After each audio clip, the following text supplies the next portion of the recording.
Hello peeps and hello peppers and welcome to Miðvikudags Mandala, like Wednesday's Mandala. I have to film this really quick because the disability transport service is usually right on time.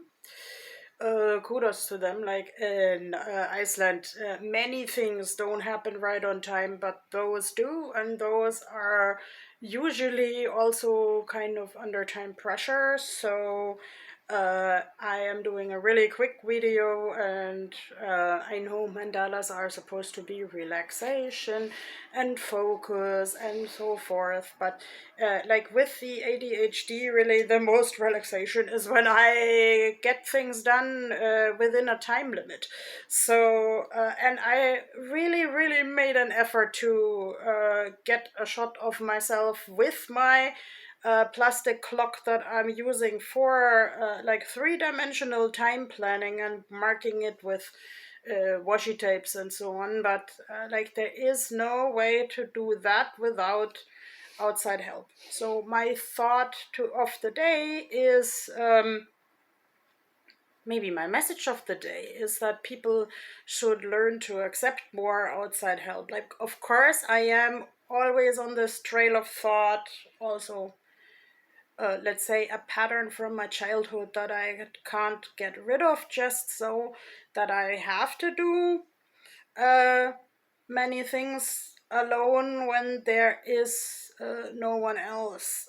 Like, I mean, don't get me wrong, like, my parents dressed me even in the socks and so on when I was already 12 years old. And let's say my motorical impairment was not as heavy at the time as it is today. Because my form of motorical impairment functions in a way that, like, the joints age prematurely. So, let's say, as a child, I mostly just had an inverted foot, and the people wouldn't notice that there was much more difference between me and other children.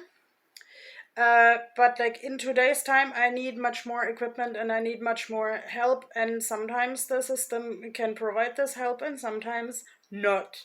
So actually, when I was 12 years old and like I was getting into puberty and I was like meeting more people where the mama did not dress the children in the socks or the teenagers, I, at some point, of course, decided to do that myself. But yes, recent developments show me that I can't do some things by myself, like especially connected to the autism. And like, let's say, in more recent times, I also was at a conference where um, let's say a person with a very evident motorical impairment needed to sign a contract with a hotel that they wouldn't save her if the hotel burned.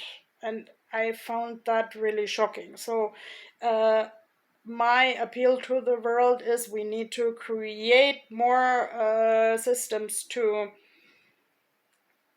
help each other in reasonable ways.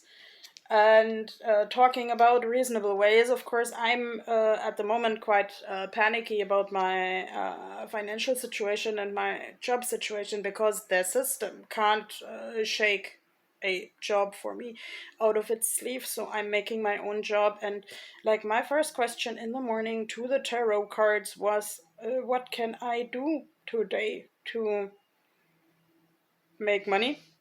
And this came out. I hope you can see this. Okay, I associate the pentacles usually with like wealth or with something coming in, and penta is, of course, like the number 5. I grew up in a very religious household, so I know some Greek words. And the number 5 to me is also like a symbol of the hand that is like getting a grip of the world around me, my 5 extra souls, fulfillment, yes, if I work together with my five extra souls, yeah, I. Some people say I have multiple identities, but um, yeah, that might be a little bit of a tricky statement, and the reality is more complex. But my good friends are familiar with the term extra souls and inner family, and so if I work together with my inner family, uh, it's better for everyone, and I can work much better. And like, I don't know, okay, this camera sort of probably works like my eyes. I have to hold the stuff further away um, to make it sort of in focus. And this person is doing embroidery, and that reminds me of a friend who has brought me ahead in life with very many good and fruitful discussions, and this person does embroidery. Of course, this figurine has a veil because this is like sort of, okay, probably AI created, because sometimes the angles are just not right, but it's like a fairy tale world. It's like a little bit of a medieval world. So yes, the women are veiled to convey some sort of decency. I'm veiled in order to convey that my friend made this cap for me, and that I need to protect my ears, and also, let's say, my values, because the whale is a very intelligent animal. Greenland whales are amongst the longest living creatures of the planet, and some of them are seen as ambassadors between the past and the present, or like between worlds. I think you all have heard the story of Jonah and the whale, being in the whale's or fish's belly, depending on interpretation. Whales usually can't swallow anything bigger than an orange, like baleen whales can't. So you wouldn't sit in the whale's belly, but it's a symbol of having time to think, and then ending up needing to communicate with the people with who you originally didn't want to communicate. Yeah, like me getting a job would mean I have to learn to speak the social language of uh, other people, or yeah, find my tribe and work for my tribe. That would be the even better idea. I wanted five cards to sort of tell a story with five cards to make a small stand-up comedy, because like for one of my drawings on the internet I got a like from an autistic stand-up comedian, and that was a big honor for me. I don't know this person, but they seem to have a lot of like experience on their back. So and to use them for good and creative and funny ethics, like not like some celebrities. Let's don't get into that. So okay. My next one was the Six of Cups. Cups I usually associate with fulfillment. This is like a very innocent romantic dress that has many layers, and the cups have many flowers. So I really hope I and you can flower on our dreams and wish fulfillment today. Um, and yes, I can be the Queen of Swords. I can be a real fighter. Also, if I'm wearing innocent white dresses. Uh, but I'm not a very coordinated fighter, so I